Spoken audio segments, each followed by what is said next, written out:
Hello students, 9th standard है, Maharashtra board 9th standard. First lesson हम algebra का solve कर रहे थे, सेट्स यानी समुच्चय। उसी का एक्सरसाइज 1.2 में हम आगे बढ़ रहे हैं, प्रैक्टिस सेट 1.2 में। उसमें स्टार्ट करने से पहले कुछ कंसेप्ट सीखना बहुत जरूरी है।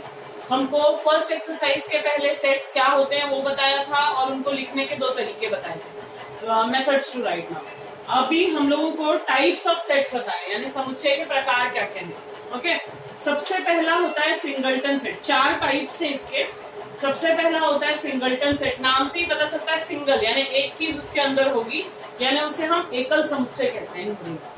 उसका मतलब क्या होता है, जैसे मैं एक सेट लिख रही हूँ, उसके अंदर जो नंबर है वो सिर्फ एक ही नंबर है। उसके अंदर ए हो सकता है, बी हो सकता है, एक्स, वाई, 1, 2 कुछ भी होगा, लेकिन सिर्फ एक ही एलिमेंट उसके ऊपर होगा। The set with only one element is known as singleton set. The second one is empty set. Empty set को हम नल सेट भी कहते हैं और हिंदी में उसे रिक्त समुच्चय कहते हैं। एम्प्टी मतलब खाली, खाली मतलब एक ऐसा सेट होगा जिसके अंदर कोई नंबर नहीं आएगा।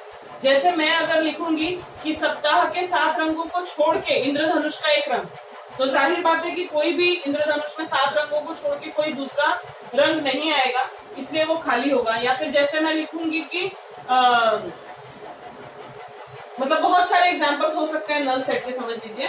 अगर मैं लिखूंगी कि हमारा 7th सेंस ऑर्गन, तो जाहिर बात है हमारे पास सिर्फ 5 ही सेंस ऑर्गन है, तो 7वां सेंस ऑर्गन नहीं होगा, तो वो खाली हो जाएगा। जिसका कोई आंसर नहीं निकलता वो खाली हो जाता है, उसको एम्प्टी सेट या रिक्त समुच्चय कहते हैं। उसके लिए हमारे पास 2 सिंबल है। एक तो हम ऐसे ही 2 कर्ली ब्रैकेट यानी 2 धनु कोष्ठक बनाएंगे, बीच में कुछ नहीं लिखेंगे, या फिर ये भी उसका है 0 लिख के उसको ऐसे काट दिया जाता है। ठीक है, तो ये दोनों सिंबल उसी के हैं। तीसरा टाइप है फाइनाइट सेट्स यानी सीमित समुच्चय बोलते हैं हम लोग उसको। नाम से ही पता चल जाएगा कि फाइनाइट है। फाइनाइट मतलब एक लिस्ट हमने उसकी तैयार की, उसके आगे और चीजें नहीं आएंगी। जैसे मैंने यहाँ एग्जांपल दिया है the vowels of English alphabet. English alphabet में कौन कौन से वॉवेल्स हैं? ए, ई, आई, ओ, यू। कोई अगला वॉवेल नहीं है, तो मुझे लिस्ट मैंने बना ली है, मेरी लिस्ट श्योर है, इसमें कोई नंबर ऐड नहीं होने वाला, तो इसको मैं फाइनाइट सेट बोलूंगी, जिसकी शुरुआत और एंडिंग दोनों पता हो। ठीक है, उसके बाद नेक्स्ट आता है इनफाइनाइट सेट, यानी इसको अनंत समुच्चय भी या असीमित समुच्चय भी बोलते हैं। अनंत समुच्चय नाम है उसका, मतलब जिसकी एंडिंग हमको पता ही ना हो। जैसे मैंने लिखा है 1, 2, 3, ये नेचुरल नंबर जो होते हैं यानी प्राकृतिक संख्याएं जो होती हैं, ये कहाँ खत्म होंगी पता नहीं, तो इसलिए 1, 2, 3 लिख के हम डैश डैश डैश डैश डाल देते हैं, यानी कोई भी नंबर उसमें आ सकता है। तो ये 4 टाइप्स हैं सेट्स के। फिलहाल इसमें बहुत सारे अलग अलग चीजें सीखने मिलेंगी। पहले सेट्स आया, देन मेथड्स टू राइट आया, उसको हम कैसे लिख सकते हैं, फिर तीसरी चीज आई है टाइप ऑफ सेट, उसमें 4 अलग अलग टाइप्स दिए हुए हैं। एक और कंसेप्ट है, ये टाइप नहीं है सेट का, एक अलग सी चीज है, एक अलग सा कंसेप्ट है इसके अंदर, इक्वल सेट्स। 2 सेट्स अगर आपको दिए हैं तो हम कैसे पता करेंगे कि वो दोनों सेट इक्वल हैं या नहीं है? इक्वल यानी सम समुच्चय बोलते हैं उसको हम लोग। उसके लिए हमारी कंडीशन क्या है कि दोनों जो सेट होंगे, समझो मैंने यहाँ पे 2 सेट लिए ए और बी, ये जो दोनों सेट होंगे इनके अंदर के जो एलिमेंट्स होंगे, जो सदस्य या जो मेंबर इसमें होंगे, वो दोनों सेम होंगे। जैसे मेरे को अगर लिखना है कि मैं ईट की स्पेलिंग लिखूंगी तो EAT आएगा, अगर मैं 8 की स्पेलिंग लिखूंगी तो भी AET आएगा। मतलब ATE लिख सकती हूँ, AET लिख सकती हूँ, कुछ भी, लेकिन A दोनों में है, E दोनों में है, T दोनों में है।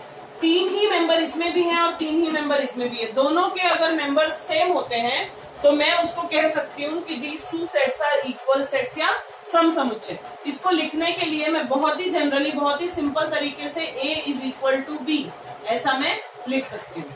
ठीक है, तो ये 4 चीजें थी जो इस एक्सरसाइज के पहले हम लोगों को सीखनी जरूरी थी। अब हम लोग एक्सरसाइज पे आते हैं, प्रैक्टिस सेट 1.2 पे आते हैं। साइड में मैंने लिखा हुआ है, मैं उसको रफ नहीं करूंगी ताकि हिंदी वाले भी इजीली समझ सकें कि कब कब कहाँ कहाँ क्या क्या नाम आ रहा है। पहला क्वेश्चन है, decide which of the following are equal sets and which are not. Justify your answer. Question number पहला जो है उसमें मुझे ये बताना है कि मुझे 3 सेट्स दिए हैं और तीनों सेट जो है, जैसे कि क्वेश्चन नंबर 1 में जो पहला A सेट दिया हुआ है वो है x, 3x - 1 is equal to 2। ये मेरा फर्स्ट इक्वेशन है, फर्स्ट सेट है। B जो सेट है मेरा, उसके बारे में मुझे लिखा है B is a set of all x such as x is a natural number but x is neither prime nor composite। मैंने उस दिन भी पढ़ाने के समय बताया था neither prime nor composite। ये कौन सा नंबर होता है जब हमने संख्याएं पढ़ी थी तब हमने पढ़ा था सी जो है वो एक ऐसा सेट है, is a set of all x such that x is a member of natural number and x is less than 2। देखो ये ऐसे तो समझ नहीं आएगा जब तक हम इसको लिस्टिंग मेथड में कन्वर्ट नहीं करेंगे, यानी सूची पद्धति में जब तक बदलेंगे नहीं। तो जो पहला है मैं उसको सॉल्व कर रही हूँ। देखो x के लिए एक इक्वेशन दिया है 3x - 1 इज इक्वल टू 2। इसको मैं और कैसे सॉल्व करूंगी, therefore 3x is equal to 2 + 1, therefore 3x is equal to 3, therefore x is equal to 1। ये मेरे पास आ गया, यानी कि मेरा जो a है सेट वो क्या बन गया, उसमें सिर्फ एक ही नंबर आएगा 1। दूसरा अगर मैं b को ले रही हूँ, b को अगर मैं ले रही हूँ तो b के लिए क्या लिखा है, x is a natural number but it is neither prime nor composite. सिर्फ एक ही ऐसी संख्या है जो ना तो प्राइम है ना ही कॉम्पोजिट है, जो ना ही भाज्य है ना ही विभाज्य है, वो ऐसी एक संख्या है 1। ठीक है, तीसरा जो नंबर है, तीसरा जो सेट है c को मैं ले रही हूँ x जो है एक नेचुरल नंबर है, यानी एक प्राकृतिक संख्या है जो 2 से छोटी है, लेस देन 2 में एक ही नेचुरल नंबर होता है जो है 1। Natural number starts from 1।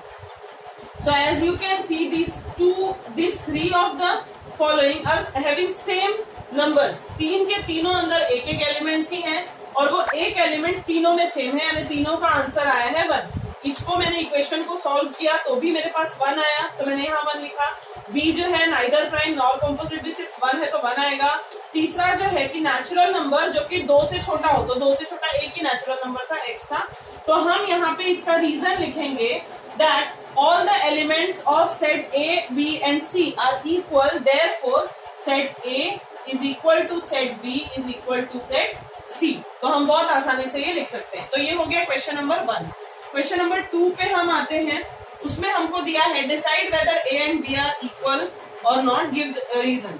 ठीक है, हमको रीजन भी लिखना है, A और B इक्वल है भी नहीं लिखना है। वो A is equal to even prime numbers लिखा है। ठीक है, A is equal to even prime number और b is equal to 2। Okay, ये दो चीजें हमको दी है। As you know even prime number कौन सा होता है, सिर्फ एक ही है इवन प्राइम नंबर जो कि 2 है, यानी सम अभाज्य संख्या। एक ऐसी अभाज्य संख्या जो किसी के टेबल में नहीं आती है लेकिन सम यानी कि इवन होनी चाहिए। तो even prime number is only 1, that is 2। So now you can see कि ये दोनों जो सेट्स हैं, दोनों के अंदर एलिमेंट्स कौन से हैं, 2। तो since both of these sets having the same elements 2, therefore set A is equal to set B। Statements में लिखना पड़ेगा, मैं शॉर्ट में एक्सप्लेन कर रही हूँ, मैं सारा लिखूं इतना बड़ा वीडियो नहीं बना सकती हूँ, तो जितना मैं लिख रही हूँ उसको बराबर से समझिए। मैं नोट्स भेजूंगी, उस चीज को फॉलो कीजिए, लेकिन समझ में आना जरूरी है। सेट A दिया है जिसमें इवन प्राइम नंबर आना चाहिए, तो सिर्फ एक ही इवन प्राइम नंबर है और वो है 2। दूसरा जो सेट दिया है उसमें हमको कुछ करना नहीं, वो ऑलरेडी 2 लिख के दिया है, यानी कि ये दोनों के अंदर तुम लोग देख सकते हो एक ही एलिमेंट है और वो एलिमेंट सेम है, इसलिए हम यहाँ पे लिखेंगे because the elements in both the sets are equal. ये तुमको नोट्स में लिखा हो या नहीं लिखा हो, लेकिन तुमको अपनी तरफ से लिखना पड़ेगा, क्योंकि हमको दिया है give reason for your answer, मतलब जो भी हम लिख रहे हैं उसका हमको रीजन लिखना है। तो अभी मैं क्वेश्चन नंबर 3 पे आ रही हूँ। Which of the following are empty sets, why. हमको सेट्स दिए, हमको ये बताना है कि एम्प्टी है या नहीं। एम्प्टी का मतलब समझ रहे हो, नल सेट। ठीक है, नल सेट है या नहीं ये हमको बताने हैं। तो हम लोग पहले नल सेट के लिए देखते हैं। फर्स्ट इक्वेशन है, फर्स्ट कंडीशन है A is a set of all x such that A is a natural number यानी प्राकृतिक संख्या है, smaller than 0। Okay, smaller than 0। हमको 0 से छोटी प्राकृतिक संख्या बतानी है। प्राकृतिक संख्या या नेचुरल नंबर स्टार्ट कहाँ से होते हैं, मैंने उस दिन लिख के दिया था 1 से। तो 1 से जब शुरू होते हैं तो क्या 0 से छोटे कोई हो सकता है? 0 से छोटे का नंबर हमेशा माइनस के होंगे, लेकिन माइनस के नंबर कभी नेचुरल या प्राकृतिक होते हैं क्या? नहीं होते। तो हम डायरेक्टली लिख देंगे A is a empty set। उसमें हम रीजन लिख सकते हैं कि natural number begins from 1, therefore A is an empty set। आप ऐसा भी साइन लगा सकते हो या फिर जैसा मैंने बताया ऐसा वाला भी लगा सकते हो। तो जो दूसरा है, दूसरा जो मुझे दिया हुआ है वो B दिया हुआ है। B is a set of all x such that x square is equal to 0। देखो, अगर किसी भी नंबर का स्क्वायर 0 है, जैसे अगर मैं बोलती हूँ कि 4 का स्क्वायर मुझे निकालना है, तो मैं क्या लिखूंगी 2। लेकिन ऑलरेडी मुझे कौन सा ऐसा नंबर है जिसका मैं स्क्वायर रूट निकालूं और 0 आ जाए?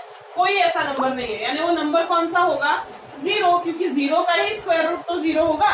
ठीक है, तो यहाँ पे तो ये एम्प्टी सेट था, लेकिन यहाँ पे ये एम्प्टी सेट नहीं है। क्यों नहीं है एम्प्टी सेट, क्योंकि इसके अंदर भले 0 ही आया है, लेकिन एक नंबर है तो सही, एक एलिमेंट है तो सही।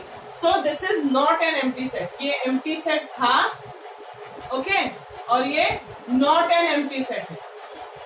भले इसका आंसर 0 आया है, लेकिन एक नंबर इसके अंदर है, तो इसका मतलब ये एम्प्टी सेट नहीं है। मैं थर्ड पे आ रही हूँ। थर्ड सम जो मेरा है वो है C is a set of all x such that 5x minus 2 is equal to 0 and x is an element of n। हमेशा जब भी ऐसा वाला देंगे ना, समीकरण जैसा तुमको देंगे, इक्वेशन जैसा, तो उसको सॉल्व कर लेना है। हमको यहाँ पे लिखना है दैट इज, यानी अर्थात 5x minus 2 is 0, therefore 5x, ये -2 उस साइड जाके +2 हो जाएगा, so x is equal to 2/5। लेकिन 2/5 क्या लगता है, 2/5 हमको यहाँ पे कंडीशन क्या दिया है, नेचुरल नंबर यानी प्राकृतिक संख्या।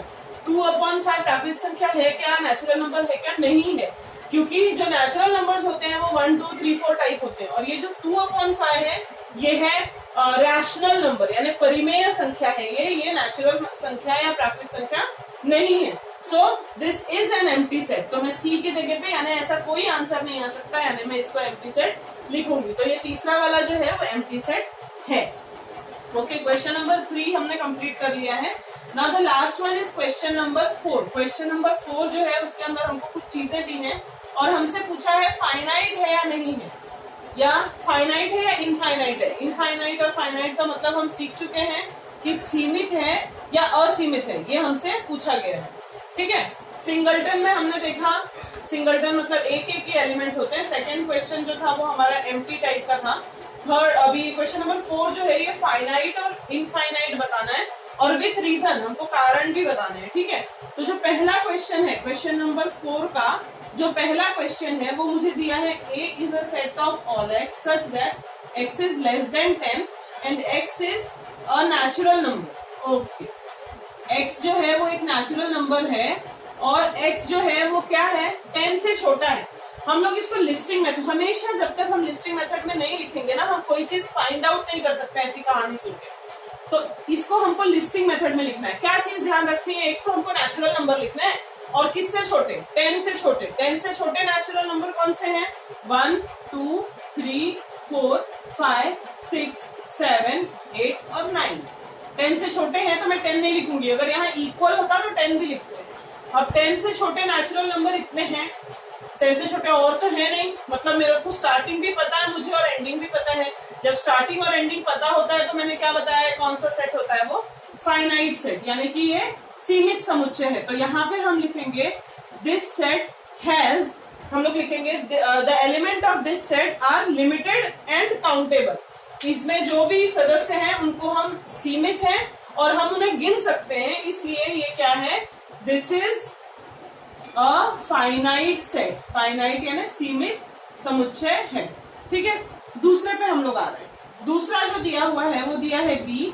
B is a set of all y such that y is less than -1 and y is an integer। Integer याद है सभी को, इंटीजर बताया था पूर्णांक संख्याएं, यानी इंटीजर्स में कौन से नंबर आते हैं तुमको याद होगा। तो इंटीजर में माइनस के नंबर भी आते हैं, 0 भी आता है और प्लस के नंबर भी आते हैं। लेकिन हमको मतलब हमारा जो इंटीजर है वो माइनस प्लस 0 कुछ भी हो सकता है, लेकिन हमारे लिए तो कंडीशन दी है कि y जो है, जो इंटीजर है वो लेस देन -1 यानी -1 से छोटा होना चाहिए। देखो हम जब संख्या रेखा बनाते हैं, यानी जो हम लाइन बनाते हैं, नंबर लाइन, उसमें देखो -1 -2 -3, जैसे जैसे हमने पढ़ा था, जब हम राइट साइड में जाते हैं तो नंबर बड़े होते हैं, जब हम लेफ्ट साइड में आते हैं तो नंबर छोटे होते हैं। यानी 0 से छोटा -1 -1 से छोटा -2 -2 से छोटा -3। यानी जब हम माइनस वाले नंबर लिखते हैं ना तो -1 बड़ा होता है -2 से। -1 से छोटे नंबर मतलब -2 -3 या -1 से छोटे नंबर हैं, लेकिन कितने तक छोटे हैं, -3 -4 -5 पता तो है नहीं हमें। तो हम इसमें ऐसे लिखेंगे कि डैश डैश डैश -2 -1 से छोटे लिखने हैं ना हमको, तो आएंगे वो -4 -3 -2, यहाँ तक ये खत्म हो जाएंगे। लेकिन क्योंकि -1 हम नहीं लिखेंगे, इक्वल नहीं है ना, तो -1 से छोटे यानी -2, -3, -4 और पता नहीं कहां तक जाएंगे, लेकिन ये कहां तक जाएंगे ये हमको पता नहीं है ना। तो हमारे लिए ये अनकाउंटेबल है, अनलिमिटेड है, हम इसको गिन नहीं सकते। So this will be an infinite set, यानी ये अनंत समुच्चय या असीमित समुच्चय होगा। समझ में आया? देन थर्ड सम पे आ रही हूं मैं। थर्ड सम इसमें दिया हुआ है C is a set of students, C is a set of students of 9th from your school. आपके स्कूल के हमको 9th स्टैंडर्ड के बच्चों का एक सेट बनाना है। सेट यानी एक समुच्चय बनाना है जो 9th के बच्चे होंगे। तो बहुत आसान है, हम स्कूल जाके रजिस्टर से देख के 9th के जितने भी डिवीजन है, जितनी भी कक्षाएं हैं, सभी के हम बच्चों के नाम बना के एक लिस्ट बना सकते हैं। तो वो बहुत ही आसान। अभी देखो इसमें हम ऐसे फॉर्म में नहीं लिख सकते ना लिस्टिंग मेथड में, क्योंकि हमको पता नहीं कि तुम्हारे स्कूल में कौन कौन से बच्चे हैं, कितने हैं। तो यहाँ पे हम सिंपली लिखेंगे the number of students in school is limited and can be counted, यानी आपके विद्यालय में, आपके स्कूल में जो भी बच्चे हैं उनका लिस्ट अगर हम बनाएंगे, उनकी अगर हम सूची बनाएंगे तो वो सीमित होगी। इसलिए ये समुच्चय जो है ये सीमित समुच्चय है, यानी कि this is an finite set. Then fourth पे हम आ रहे हैं। फोर्थ वन जो है it is a set of people, it is a set of people from your village. ठीक है, फ्रॉम योर विलेज। हमको हमारे गांव के लोगों की एक लिस्ट बनानी है।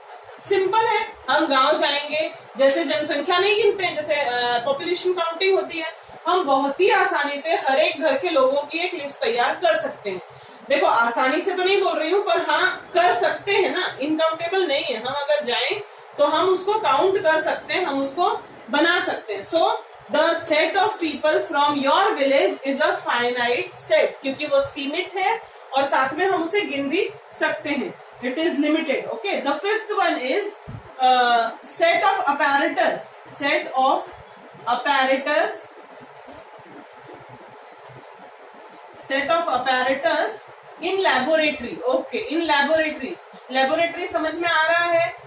Laboratory is प्रयोगशाला। जो आपकी प्रयोगशाला होगी उसमें apparatus यानी जो चीजें इस्तेमाल होती हैं, जो सामान इस्तेमाल होता है, बहुत सारा सामान होता है। तो जो भी सामान होता है उसका एक सेट बनाना है, वो भी हम बना सकते हैं। ऐसा नहीं है कि हम आज कड़ी लगा के ताला लगा के गए और कल दूसरा सामान अपने आप उसमें आ जाएगा।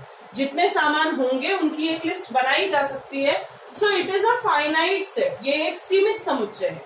ठीक है, उसके बाद सिक्स्थ पे मैं आ रही हूँ। सिक्स्थ जो है it is a set of whole numbers.